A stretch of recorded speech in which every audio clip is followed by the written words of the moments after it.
Diddy is trying to stop multiple alleged victims from testifying against him about his past criminal conduct. Diddy and the feds have been fighting back and forth all day about multiple victims that the feds are getting ready to bring forward that allege that they were SA'd that have nothing to do with this criminal case. Diddy just filed this motion, and he says after months of refusing to disclose the identity of alleged victims, just 60 days before trial, the government suddenly announced that it intended to shore up its case with evidence of uncharged and uncorroborated crimes, including purported instances of SA. Diddy's team alleged that all of these people except one are alleging that this supposedly happened over decades ago. A lot of people are confused why the feds would bring in these alleged victims to testify against Diddy that really don't have anything to do with this criminal case. So I'm about to break it all down for you. The feds are bringing these alleged victims forward to testify against Diddy to basically corroborate what the other 4 victims are alleging in Diddy's criminal trial. They're doing this by using a very common federal rule, which is 413,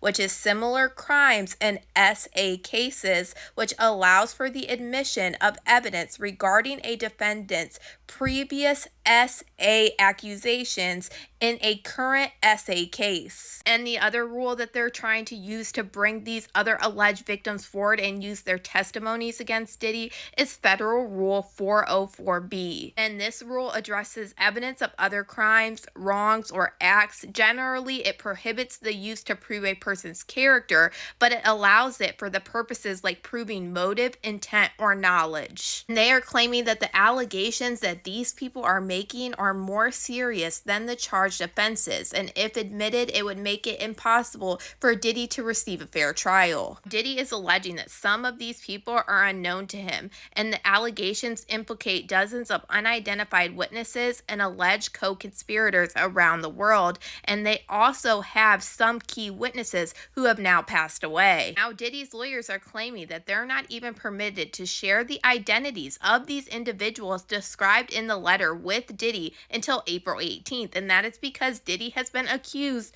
of threatening multiple witnesses and alleged victims. And Diddy's team is claiming that this is hurting their ability to investigate these claims before trial, and they're also saying that these new allegations require many months, if not years, to investigate if admitted. And they would require a series of mini trials, certain to double the length of the trial in total. And then we had the Fed shooting back at Diddy's accusations on why he thinks that these alleged victims' testimony should be thrown out and not used in his trial. The government is alleging since Diddy's arrest, Diddy has insinuated that every victim in this case consented to every act that the government has identified. And the government is saying because of all that, to resolve this dispute, the jury is entitled to hear the testimony of whoever these people are. And they are alleging that that testimony establishes that the defendant has made no mistake when he coerced other victims into unwanted physical acts. They are also alleging the evidence of the defendant's SA of these people is admissible as direct evidence, among other things,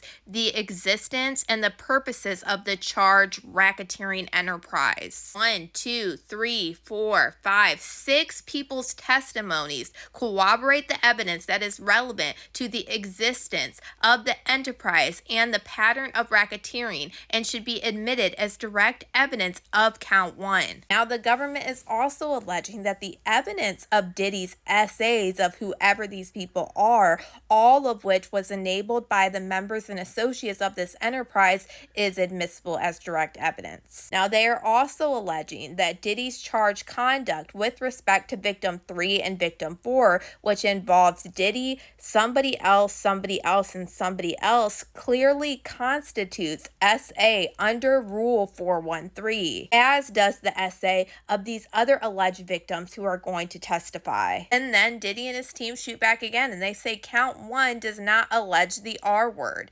They said regarding one of the victims, the government alleges that Diddy was assisted by somebody, but they only specify one person that they call something. And they allege many other of the purported enterprise members and associates are left unidentified, and the allegations involving somebody predicate the conspiracy entirely. And that's them talking about the co-conspirators. And I'm really curious about the one person that they do name that Diddy knows about. Now, Diddy and his team go on to allege they have not had time to completely investigate all these alleged new victims, but they do drop a name that has me very interested about all of these new alleged victims that are going to come forward and possibly testify against Diddy for past criminal conduct that have nothing to do with this exact criminal case. They said since the motion was filed, Tyrone Blackburn, who we know is the lawyer for Little Rod Jones, the man who filed the lawsuit against Diddy, who was a producer during the Love album,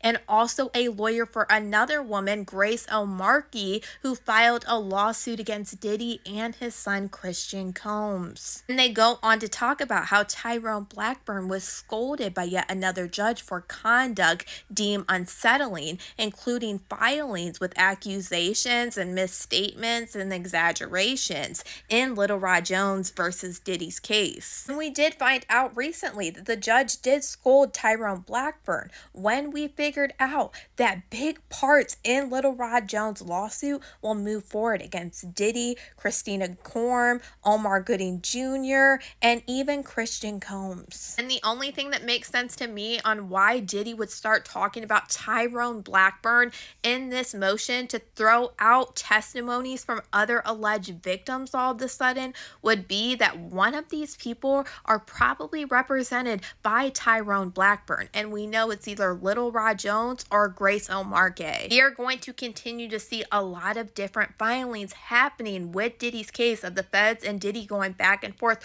arguing about different things because Diddy's trial is less than a month away. But y'all let me know what you guys think about all this in the comments.